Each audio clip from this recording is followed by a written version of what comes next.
As I made my way to my workplace, thoughts about a conversation my wife had initiated during dinner last night filled my mind. It wasn't the first time we had discussed such matters, but lately, it seemed to be weighing heavily on her thoughts, and I was curious as to why it had become so significant to her. She wanted me to reminisce about my past relationships and disclose if I still harbored any desires or thoughts about those partners during our intimate moments. After 5 years of marriage, the simple answer was that my wife and I had built a strong foundation of trust, respect, love, intimacy, and friendship, despite our imperfections. I believe these elements were crucial for a successful relationship, and I assumed Molly shared the same perspective. It felt like we were living in a dream with a stable income, a solid marriage, a beautiful home, the ability to go on vacations, and the pleasure of indulging in fine dining, fine wines, and entertainment. My name is William Harrison, but everyone calls me Billy. My wife's name is Molly. During my childhood, I stayed physically fit by playing football and hockey year-round, dedicating time to weightlifting. Nowadays, I maintain my fitness through running and actively participating in an adult soccer league, occasionally indulging in some pond hockey. Molly, with her radiant eyes, flawless complexion, and captivating smile, had the ability to engage anyone in conversations on a wide range of topics. Her genuine interest in others made her an exceptional listener and an impartial advisor. Although her friendly demeanor could sometimes be mistaken for flirtation or casual behavior, it never bothered me because Molly knew how to maintain respectful and appropriate conversations. In my eyes, Molly possessed near perfection, with only occasional annoyances leading to emotional discussions between us. While these disagreements rarely escalated into full-blown arguments, Molly's unwavering determination, once she set her mind on something, made it challenging for me to change her perspective, especially in matters without clear scientific evidence. Both of us got married shortly after college, having exclusively dated each other during our final 2 years of university. It's fair to say that Molly didn't have much experience in choosing partners before our marriage. On the contrary, I had a more adventurous life during high school and the first 2 years of college, exploring relationships with various women. By the age of 19, I considered myself fortunate. When Molly asked me about my ability to satisfy her, I openly acknowledged the influence of my previous experiences. This revelation triggered feelings of envy in her as she realized the missed opportunities and diverse encounters she had never had. I work as a mechanical engineer at Abbott Labs, where I designed and tested injection molding components for medical devices. Meanwhile, my latest hobby involves restoring a 2005 Winnebago B-Class van, while Molly excelled in her career as a certified public accountant (CPA), holding a coveted position at a top accounting and consulting firm. Her job provided a stable income with manageable stress levels. Occasionally, she went on business trips, accompanying junior accountants during company audits. These trips ensured comprehensive coverage and adherence to the organization's principles of exceptional customer service and detailed reporting. In the past month, Molly went on several trips with a recent graduate named Andrew, who was on a 3-year journey to becoming a CPA. This path involved qualifications and rigorous tests. After their initial trip, Molly briefly mentioned Andrew, but she hadn't brought him up since. As our lives progressed, I couldn't help but notice subtle changes in Molly's behavior and communication with me. She became less energetic, sociable, and open in our interactions. Additionally, Molly started coming home from work later than usual on multiple occasions in recent weeks. During a passionate moment, she ardently undressed me and led me to our bed. Throughout our intimate encounter, I sensed an intensified desire in her. After making love, I went downstairs to cook, planning to address the issue when she joined me in the kitchen. When Molly eventually came downstairs and took her seat, I mustered the courage to initiate the discussion that needed to take place. Encouraging Molly to express her thoughts first, I reassured her of my unwavering love and trust. Molly responded playfully, which heightened my anxiety. She made light of the serious tone of our conversation, joking about how discussions that began with "we need to talk" often signaled the end of a marriage. Dismissing my worry, Molly assured me that there was nothing negative. In fact, she believed that what she wanted to share would bring joy to both of us. Struggling to express my thoughts, I continued to express my concern about the change in our relationship. Molly interrupted me, referring to our recent intimate encounter and asking why I felt this way. I explained that this was not what I had in mind, but my anxiety did not disappear. Since Molly mentioned our passionate moment, I couldn't help but wonder what caused such intense passion that she practically tore off my clothes. Molly's mood instantly changed, showing tension, concern, and guilt. She defensively suggested that if I wasn't satisfied with her strong attraction to me, maybe I should solve the problem myself. Noticing this change, I asked Molly about it, expressing my observations about her anxiety and guilt, as well as her defensive reaction. I urged her to admit it and begged for honesty, asking her to tell me what was really going on. I stressed the importance of honesty and clarity. Molly's tone softened as she apologized, explaining that she didn't mean to react like that. She expressed the need to share what was going on, emphasizing her boundless love for me and the importance of our life together. Molly spoke sincerely during our conversation. Her tone was full of confidence and tenderness. Expressing my heightened concern, I asked her if she was cheating on me, fearing the worst. Molly, sounding offended but determined, denied any breach of trust or infidelity. She assured me of her respect for me and our relationship. Despite my misgivings, Molly urged me to listen without jumping to conclusions. She explained her intention to discuss something important and stressed the importance of an open conversation. Molly emphasized her commitment to our relationship, expressing her desire to create a future together, have children, grow old as partners, and live together for the rest of their lives. She prepared me for what I was going to hear and asked me to listen carefully and take into account all the context. Molly clarified that she was talking about Andrew, her colleague, with whom she went on business trips. Apart from these trips, they had lunch together, went to happy hours, and even had dinner together last week. Molly clearly stated that she had not cheated and was not in a romantic relationship. She admitted her actions, but insisted that it was not cheating on me. I want to emphasize that I really want you to listen to me. And I apologize if my previous statement seemed contradictory, Molly said. You're right. I crossed the line by spending time with Andrew without telling you. However, I want to assure you that I don't love him. We had a light intrigue, which initially seemed innocent, but gradually became questionable. Everything changed when he expressed his desire to have a physical relationship. Despite the fact that he is 7 years younger than me, incredibly fit and very handsome, she continued, I needed to convey to him that my feelings for him are passionate, not loving. In a rage, I grappled with him, asking if he was leaving me if he didn't love him, or if they had already had an intimate relationship. He assured me, saying that he would like to emphasize once again that he did not have an intimate relationship with Andrew or anyone else, Molly explained. He explained that this was part of the problem and asked me to listen. He stressed that he only loves me. Andrew is younger than me, and I couldn't develop romantic feelings for him. However, before I met you, I had limited experience. Sometimes I feel like I've overlooked certain experiences that you had before we became a couple. The idea that this young man, to whom I undoubtedly feel attracted, wants an intimate relationship with me worries me, Molly continued. Andrew and I are flirting at work today, which may partly explain why I came home with such a strong desire, a thirst for your love. She noticed my reaction when my pulse quickened and hurried to clarify. Billy, I put it wrong. I love you, and our intimate relationship is the most important thing to me.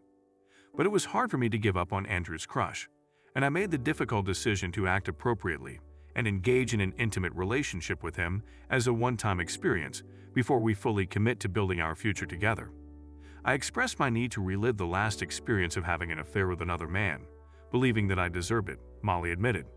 She asked for understanding and permission, striving to convey her sincerity and never wanting to change and respect our relationship. She openly discussed it and sought my consent, while also clearly explaining that she had already made a decision about what to do next. Molly was stunned by the anger in my eyes as I considered her words. In response, she boldly declared that her love was exclusively for me. She expressed her desire to spend the rest of her life with me, to stay together until old age, making it clear that what she felt for another man was not love. Trying to come to terms with this situation, I stressed that I understand her point of view and perceive her statement as the only opportunity to satisfy my desires and gain experience. Nevertheless, I clearly expressed my great chagrin at her request, and the hint that consent is considered a test of my love. It was difficult for me to understand how agreeing to something that violated our obligations could restore or strengthen our bond. Rising from the table, anger and resentment were reflected in my eyes. It was clear that Molly was feeling the consequences of her words. I hoped that at this moment she would think about whether her actions could destroy our marriage and the bonds that unite us. I needed her to realize the importance of her request and the potential consequences it has for our relationship. I admitted that when she found out about my emotional connection with one of her colleagues, she felt betrayed. Conversations and walks that resemble intimacy can be considered a form of treason. I realized the pain and distrust that this brought to our relationship. I tried to explain that I had not engaged in physical intimacy with this man, acknowledging several exchanged kisses during happy hours, and acknowledging that this did not justify my behavior. I understood the distrust and resentment in his response and sincerely apologized for the pain I had caused him. Despite the fact that I always believed in his unconditional trust and loyalty, I admitted that I found out about his actions and it destroyed that faith. In response, I bitterly objected. "All right, Molly. Maybe I'll find a meaningless romance too, and then we'll see if that belief persists."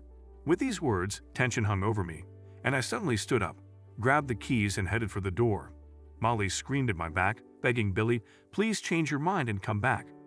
I understand that you may think that this situation will help you personally grow and provide even more love and attention in the future. But Molly, you're kidding yourself now. I can't imagine how you expect me to accept your infidelity and just bear it while claiming that you love me.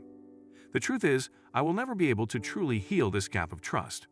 If you continue this relationship, it means the end of our relationship. Do you understand the seriousness of this?" With these words hanging in the air, I walked to my car, choosing the way to leave. Molly was screaming for me to come back, begging, "Billy, no, please come back." Anger and pain took over my thoughts, and I could only stare at her in disbelief before driving off into the night.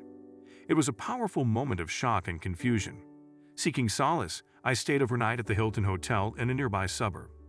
Trying to avoid confusion, I spent too much time in the hotel bar, crushing my sadness with alcohol. Eventually, I returned to my room and collapsed on the bed, still stunned that Molly thought such a situation was acceptable. Ignoring her calls and voice messages, I was still shocked and couldn't understand how she could profess love for me while insisting on violating our marriage obligations. I knew perfectly well how stubborn Molly could be when she decided something, but this was not the time for that. I considered giving up and leaving it as it was, but I was afraid that it would be a mistake that could ruin our marriage. I had to make her understand before the situation became irreversible. However, doubts lurked in me.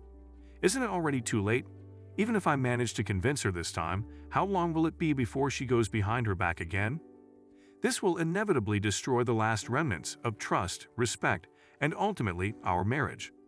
On the other hand, I realized that if I let her continue, I would never see her in the same light again. After weighing all the options, doubt and fear darkened my thoughts. If I agree to her request, how long will it take before she feels the need to turn to another man for comfort again? Will she resent me for allowing someone else to satisfy her desires and not demanding exceptional devotion only to me? It became clear that there were no options, and the weight of impending doom lay over our relationship. Something in me suggested a solution. My only glimmer of hope was to convince her to reconsider her decision and undergo joint therapy with me. Together, perhaps we can identify the true reason for her desire for intimacy outside of our marriage. With this choice in mind, I marked Wednesday on the calendar as a day to touch on this topic and present my arguments. Feeling a heavy burden of pain and sadness, I decided to call work and get sick. After examining the fact that Molly had left, I returned to our house and delved into completing the unfinished work on the van. Physical labor temporarily provided relief from the continuous emotional turmoil. I have successfully installed and connected the solar panel, made sure that all electrical components are working properly, and filled the water tanks. I knew that one more day of work on the body assembly and the van would be ready for our journey by Thursday. As I approached Molly's return, I immersed myself in these tasks, seeking solace amid the heartache.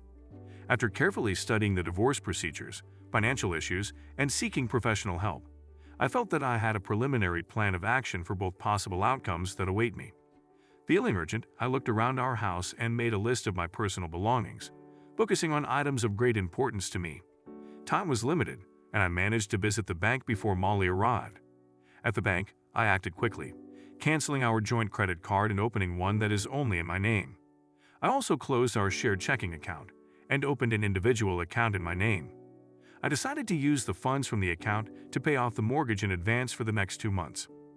Then I split the remaining balance in half, wrote a check to Molly for her share, and deposited my portion into a personal savings account. Among the mixed emotions, I found solace in a familiar pub that I often used. There I sipped beer and enjoyed a hamburger, preparing for the upcoming conversation with Molly. At 6 o'clock in the evening, Molly returned home. When she saw me, she immediately expressed her concern and disappointment at my sudden departure. She begged me not to leave without informing her of my well-being. I understand what you're worried about, but I was really worried about your safety and had to make sure you knew I was okay. Molly, I used to absolutely believe in the strength of our love.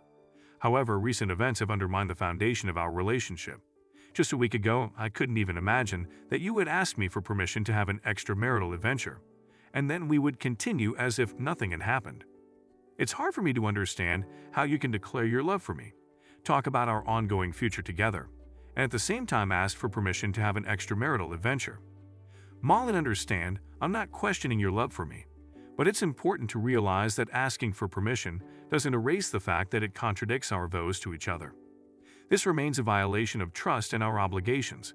It is important to realize the seriousness of this situation and its impact on our relationship, both now and in the future.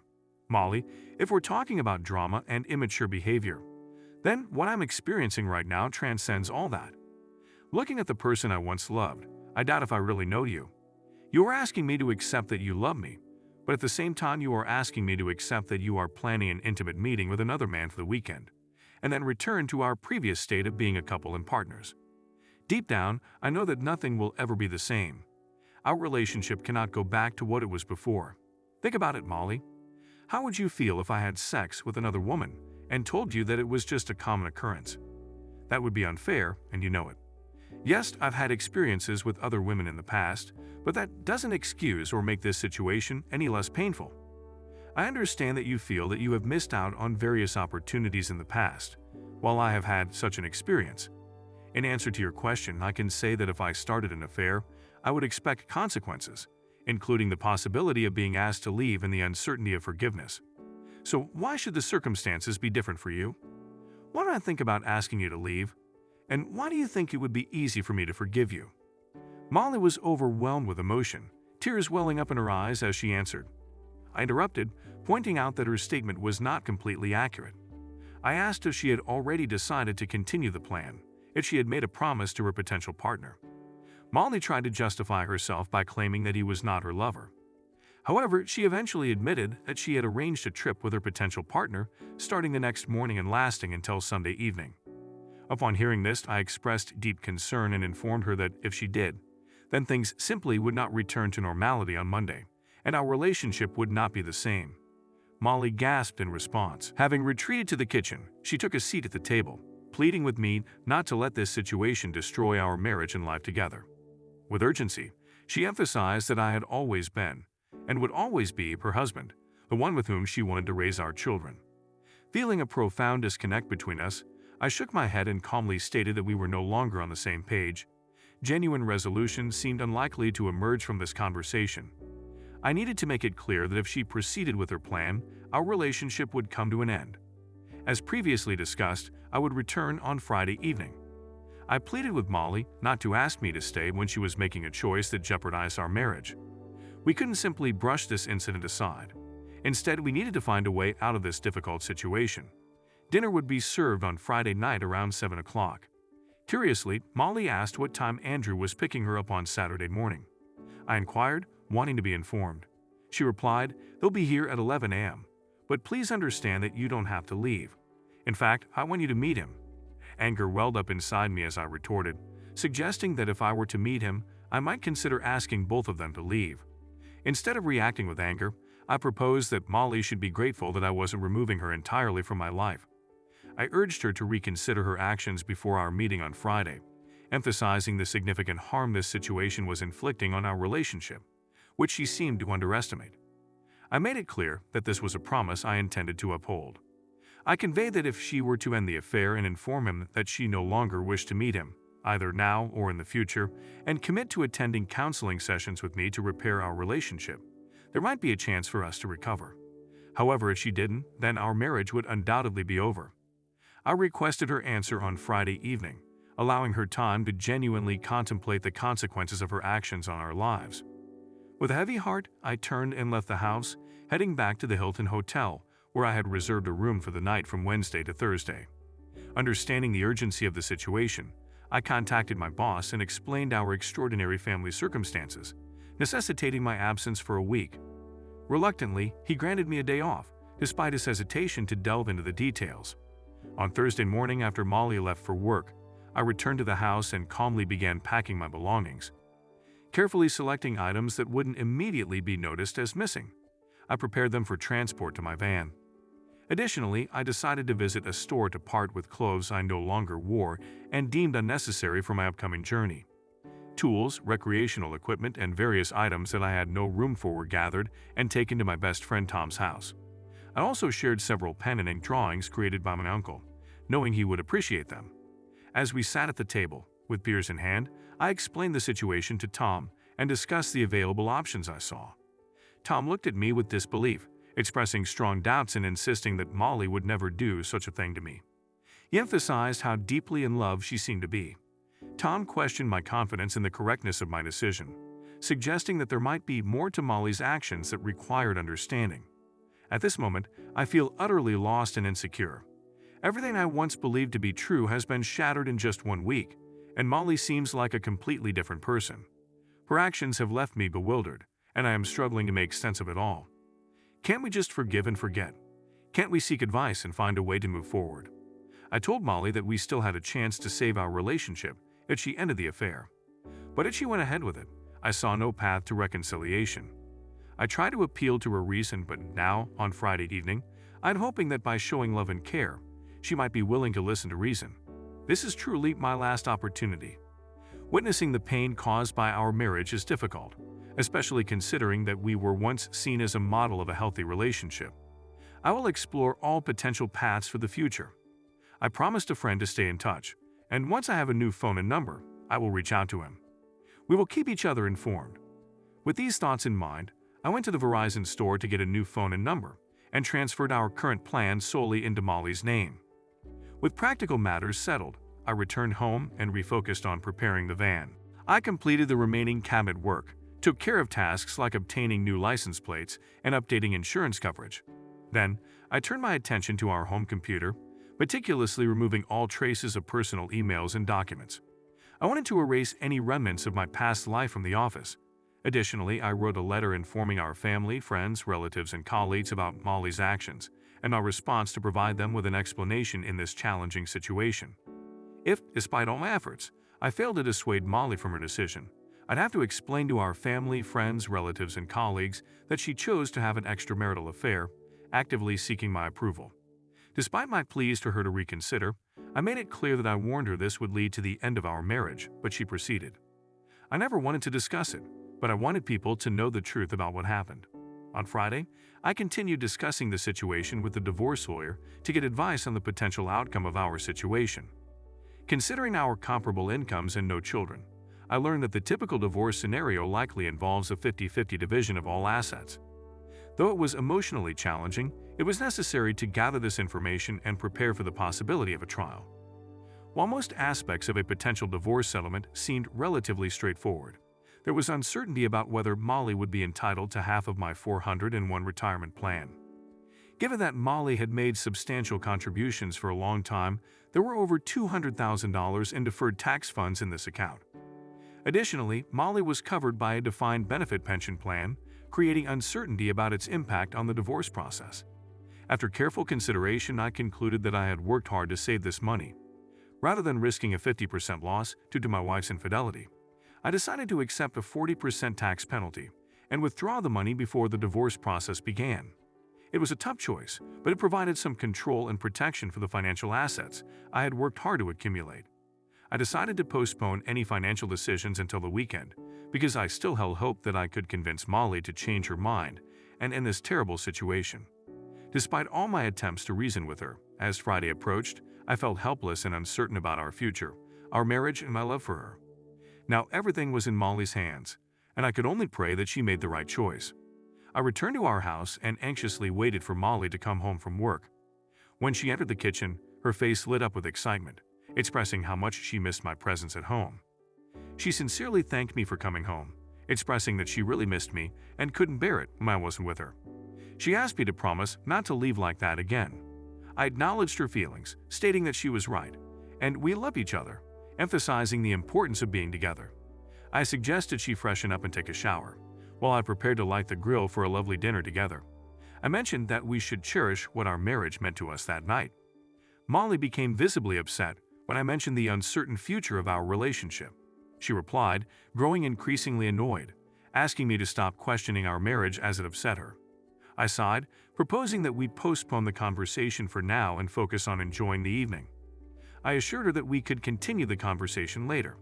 I emphasized the need to focus on the pleasant part of the evening. I replied, certainly, Molly. I promise that I'll stay with you tonight, and you won't have to worry about me being upset or leaving. When Molly returned from her shower, I turned to her and couldn't help but express my admiration and sincere praise. She responded with a mischievous smile, indicating her desire to give me a glimpse of what our upcoming weeks would be like. Molly revealed that she had purchased different outfits for us to enjoy and playfully mentioned it was time to move on to the food. She expressed hunger but a preference for starting with dessert. We quickly began our meal, finishing the main course in a hurry, eager to savor the sweet finale and approach the coming weeks with excitement.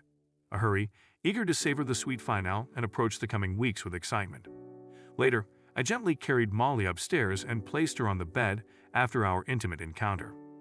She was breathless and completely satisfied, soon falling asleep. The next morning, Molly woke up at 8:30 a.m., signaling the need to prepare for the day ahead. With Andrew scheduled to pick her up at 11 a.m., Molly's mind was filled with guilt, anxiety, and a hidden desire. Despite wondering if anything could surpass the passionate lovemaking from the previous night, Molly's determination reminded her of the commitments she had made and the necessity of following through with her decision. Despite her doubts, Molly chose to proceed with the planned date, experiencing a mix of emotions and uncertainty about what lay ahead. Expressing her gratitude for the incredible night, Molly conveyed her love and appreciation, saying, "This is how I envision our future. I love you deeply and thank you for last night." When no response came, Molly focused on finishing her scrambled eggs and declined additional food. She mentioned needing to prepare for brunch with Andrew at 11 a.m. and wanted to keep her appetite for it. Planning to freshen up, take a shower, and get ready, Molly expressed her need for privacy. I nodded, allowing her to go about her morning routine without interruption. I requested a heartfelt goodbye before she left for the weekend, expressing my desire to understand the significance of our love and the events of the previous night. Molly interrupted, urging me to stop, insisting it was a one-time occurrence that wouldn't alter our love. Feeling a mix of anger and sadness, I asserted that I wouldn't leave without a proper farewell. Meeting my gaze, Molly's cheeks flushed as she confirmed our enduring connection and envisioned a future filled with growth and strength.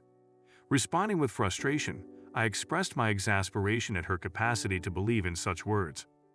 Molly's understanding demeanor shifted as she comprehended the weight of my remarks, and tears welled up as she hurried to the bathroom.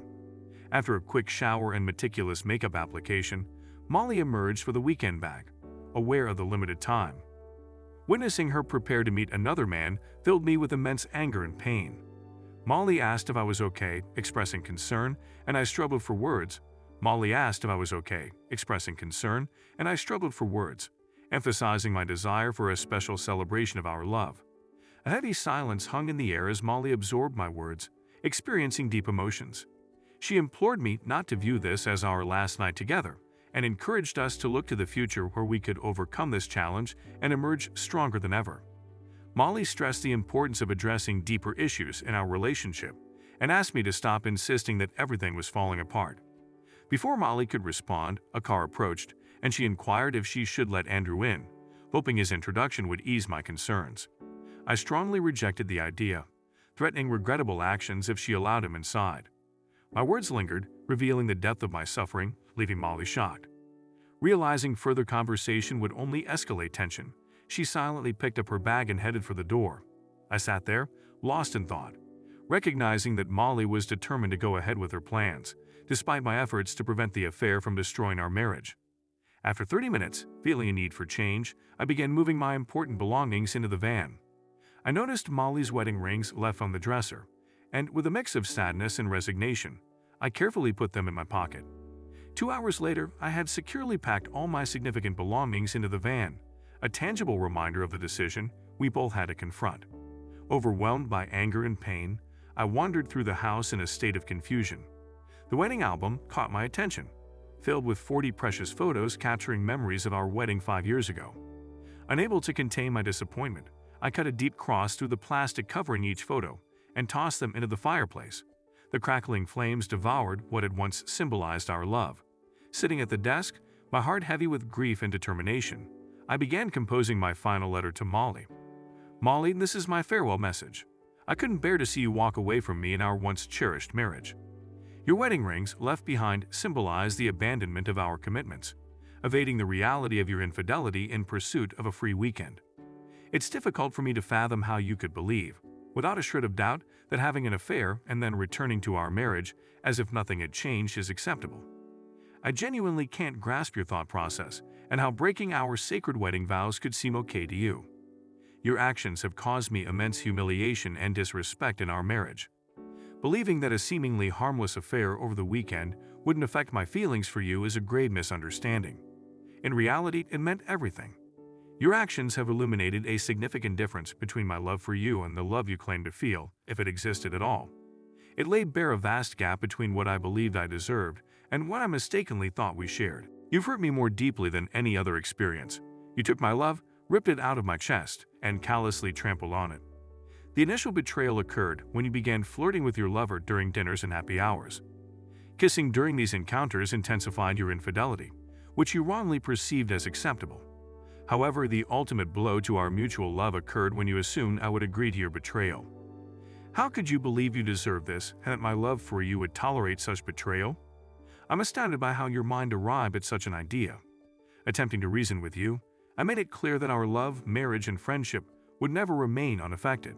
Instead, you dismissed my concerns, labeling me as immature and dramatic.